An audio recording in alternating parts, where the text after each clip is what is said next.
Bonjour à toi et bienvenue dans le podcast Les Sentiers du Possible. Je suis Alexandra Ridou, coach certifiée et fondatrice de Randose, pour t'accompagner à cheminer vers une vie pleine de sens et d'impact. Chaque lundi, je te partage mes réflexions et outils pour t'aider à atteindre les sommets de ton épanouissement. Et les mercredis, je te laisse découvrir une interview inspirante d'invités qui vivent la vie qui leur correspond vraiment. Ah, et j'ai oublié, je t'invite à écouter chaque épisode en marchant. Les neurosciences l'ont démontré, marcher te permet de prendre plus de recul, de développer ta créativité et ainsi prendre les meilleures décisions pour vivre la vie qui te fait vibrer. Et c'est parti pour un gros sujet brûlant aujourd'hui. Comment trouver un client à 1 000 € en 24 heures. Je vais te partager un peu tout ce que je ferais si là tu me mettais un couteau sous la gorge et que je devais trouver un nouveau client à 1 000 € en 24 heures. Alors, déjà, il faut savoir qu'il y a un prérequis pour moi pour réussir cette mission en 24 heures, c'est que tu sois clair sur la douleur que tu peux résoudre et qui vaut 1 000 €. Parce que si tu n'es pas clair déjà sur ce que tu peux vendre, c'est sûr que tu ne vas pas trouver quelqu'un pour l'acheter. Donc pour moi, c'est vraiment le prérequis. Et c'est là où si tu ne sais pas du tout, est-ce qu'en 24 heures tu peux trouver quoi vendre et une personne à qui vendre, ça va être challengeant, mais pourquoi pas si tu es capable d'être assez efficace et si tu as vraiment une vraie compétence à mettre en avant qui répond à une vraie problématique. Donc je vais partir du prérequis que tu as déjà trouvé ça. Si jamais tu l'as pas trouvé, les pistes pour trouver un peu qu'est-ce que je peux vendre à 1 000 €, c'est vraiment te dire qu'il faut que tu cibles une typologie de personnes qui ont une typologie de problème qui vaut 1 000 €. Et il y en a plein, honnêtement, des problèmes où on est prêt à payer 1 000 €. Je vais te donner un peu les plus courants. T'en as marre de ton job, tu veux changer de voie, tu sais pas dans quoi te lancer. Bon, tout ce qui est bilan de compétences, trouver sa voie, etc., ça vaut largement plus que 1 000 €. T'es en pleine rupture, tu veux récupérer ton mec. T'es sûrement prête à mettre 1 000 €. T'enchaînes les relations toxiques. T'es sûrement prêt à mettre 1 000 €. T'es mal dans ta peau, en pleine dépression, et tu veux retrouver ta joie de vivre. T'es sûrement prêt à mettre plus de 1 000 €. T'as perdu un animal et t'es en plein deuil, t'es sûrement prêt à mettre plus de 1 000 €. Qu'est-ce qu'il y a d'autre comme problématique? J'en sais rien. Moi, t'as envie d'apprendre le piano, t'es peut-être prêt à mettre plus de 1 000 € pour apprendre le piano en 3 mois. Pareil pour les langues, t'as peut-être envie d'apprendre une langue. Il y a plein de douleurs comme ça. Tu veux refaire l'intérieur de chez toi, hop, 1 000 € pour un décorateur d'intérieur. Il y a quand même plein de points de douleur où on est prêt à mettre 1 000 €. Et encore une fois, je te le rappelle, mais sinon, va voir l'épisode de podcast sur comment fixer ses tarifs. Le prix, c'est quelque chose de vachement subjectif.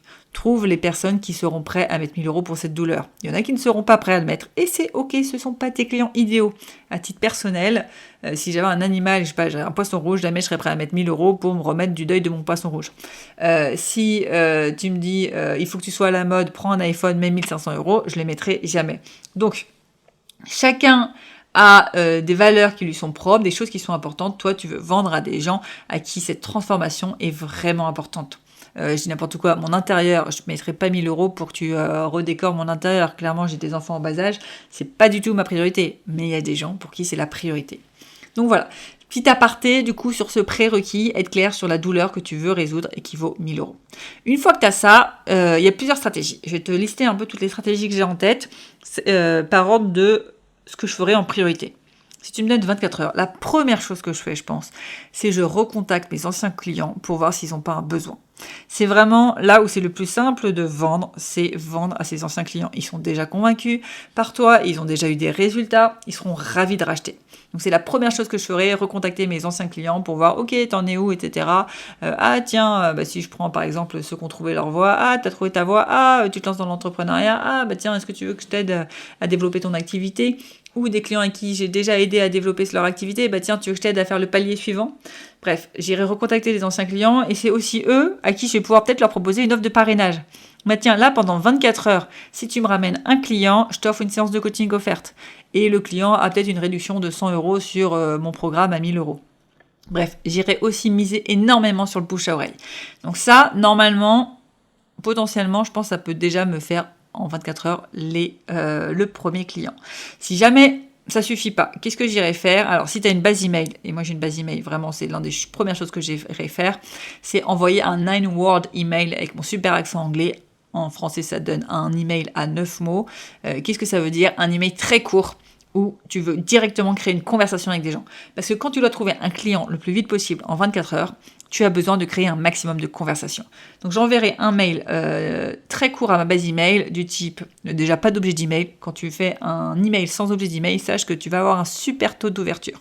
Donc pas d'objet d'email ou un de petits points sans rien, ça aussi ça marche très bien. Et je mettrai dans Hello Alexandra, je voulais savoir, est-ce que tu souhaites attirer plus de clients en ce moment? Est-ce que tu souhaites toujours attirer plus de clients? Hop, et on envoie. Juste pour espérer retrouver des gens qui vont répondre en mode oui, non, et créer un contact et rebondir sur les emails pour dire ah top, si tu veux, je te propose un appel gratuit, on fait le point sur ta situation, etc.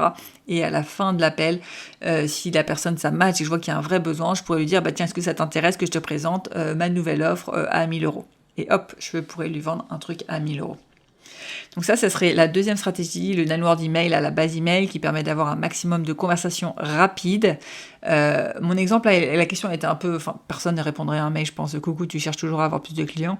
Mais un mail peut-être un peu plus doux, du type... je recherche 3 personnes pour une nouvelle offre de dingue que je vais sortir très vite. Pour toute personne qui me répond dans les 24 heures intéressée, t'en dis plus et je te propose un tarif ultra attractif par exemple, un truc du type. Ça c'est la deuxième truc que je ferai. En parallèle, si tu as un compte Instagram, j'en ferai une story. Si tu as un compte LinkedIn, un post LinkedIn ou autre, mais qui dirait un truc du type je recherche 3 personnes qui souhaitent avoir tel résultat, commente intéressé et je te donne plus d'infos. Et là, tu vas aussi choper des gens qui vont écrire intéressé, avec qui tu vas pouvoir échanger et avec qui tu vas pouvoir parler de ce que tu veux leur vendre.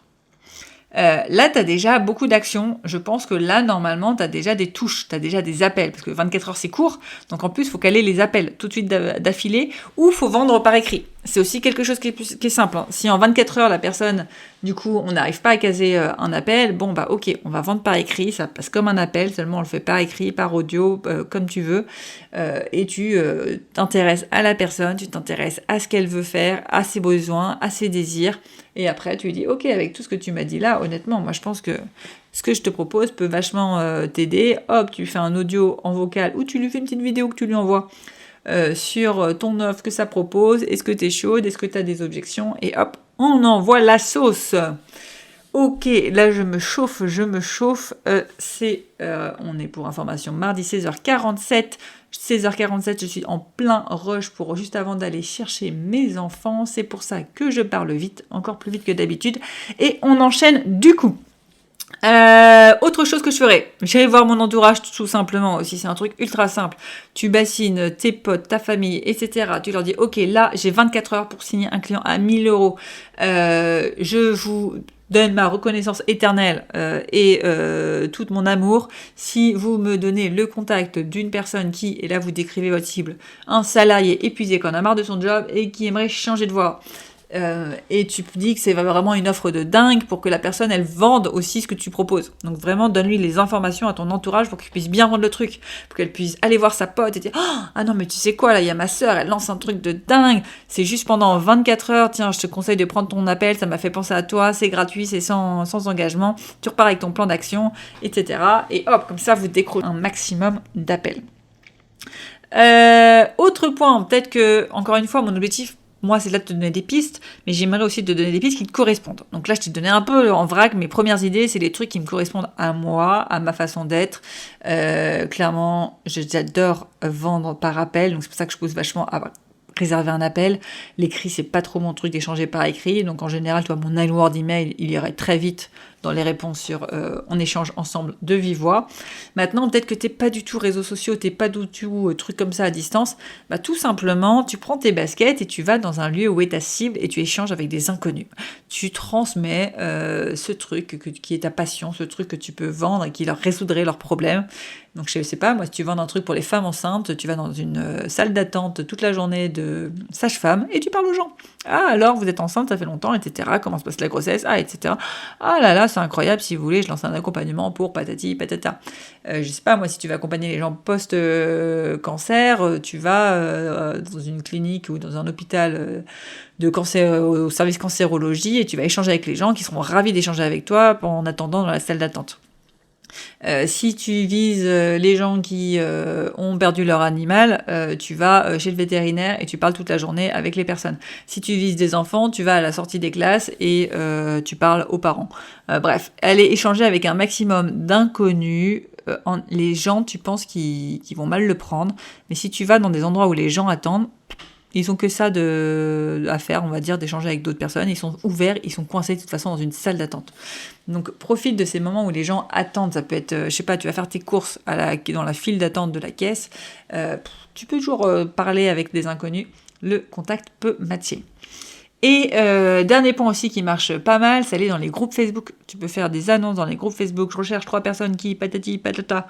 Hop, contactez-moi. Tu peux aussi tout simplement aller contacter les personnes qui écrivent leurs problématiques en DM. Tu peux aussi aller échanger avec des personnes qui vont liker des posts qui ciblent la douleur que tu veux résoudre et aller du coup leur envoyer des DM. Ah, j'ai vu que tu avais liké tel post de telle personne qui sort d'un burn-out. Je suis curieuse, toi aussi tu as fait un burn-out. Oh, qu'est-ce qui t'a touché dans ce post? Moi-même j'ai fait un burn-out, ça me touche, patati, patata. Voilà. Je suis dans les temps, c'est top. En gros, si je devais résumer, si tu as vraiment 24 heures, et donc si j'ai aussi 24 heures pour trouver un client à 1 000 €, il faut que tu ailles à fond sur comment je peux créer un maximum d'échanges avec des gens qui sont dans ma cible. Donc être clair sur ta cible. Clairement, si tu n'es pas clair sur ta cible, ça va être très compliqué. Avoir vraiment une offre qui peut résoudre du coup quelque chose de très douloureux et proposer ton offre à un maximum de monde. Et peut-être que tu dis, là, tu es en train de débuter, tu es dans les débuts de ton activité, oh là là, 1 000 € c'est super cher. Bah, c'est pas grave, lance-toi le challenge de trouver en 24 heures 2 clients à 500 € par exemple, ou 4 clients à 250 €. Lance un truc qui te paraît jouable pour toi. Si tu pars de zéro, t'as pas de réseaux sociaux, t'as pas de base email, t'as pas d'anciens clients, etc., mise tout sur ton entourage. Bon, et si jamais en plus t'as pas d'entourage, là ça devient vraiment compliqué, mais si vraiment t'as pas d'entourage et t'as rien du tout, va là où est ta cible. Vraiment, je sais pas moi, tu vas parler à des gens dans une médiathèque, tu vas dans des lieux où il y a plein de monde, au centre commercial, et tu parles avec un maximum de personnes pour justement comprendre leur douleur et leur vendre ce que tu as à leur vendre. Et tout devrait bien se passer, tu devrais trouver normalement ce client en 24 heures. Mais c'est vrai que c'est beaucoup plus challengeant si tu n'as pas d'entourage, si tu pars de zéro, si tu n'as pas d'anciens clients, si tu n'as pas de réseaux sociaux, etc. Donc si tu es au stade 0, à la limite, c'est peut-être pas cet épisode de podcast qui va t'être peut-être le plus utile, même si tu peux quand même te lancer le challenge. Dans ces cas-là, va plutôt voir mes précédents épisodes de podcast sur qu'est-ce que je ferais si je démarrais de zéro, sur comment lancer son activité, etc. pour justement avoir les bases et arriver à ce jour où tu sais qu'en 24 heures, tu peux trouver un client à 1 000 €. C'est quand même vachement rassurant. Voilà, et bien écoute, reste bien jusqu'au bout pour avoir ta question de coaching en marchant et je te dis à très vite. Ciao.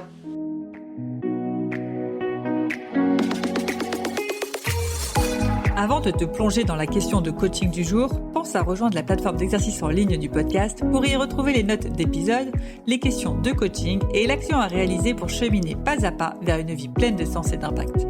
Le lien est en description de l'épisode. Et bien évidemment, si tu as aimé cet épisode et le concept du podcast, tu peux me le faire savoir en me laissant une belle note ou un joli commentaire sur la plateforme de ton choix. Tu peux aussi partager le podcast à une personne qui peut en avoir besoin. Et c'est parti pour tes 2 minutes de coaching et on se retrouve très vite dans le prochain épisode. Bye bye! Et c'est parti pour ta question de coaching à méditer en marchant et en musique. Et aujourd'hui, je te pose cette question. Que peux-tu faire pour trouver un client de plus dans les 24 heures qui viennent ?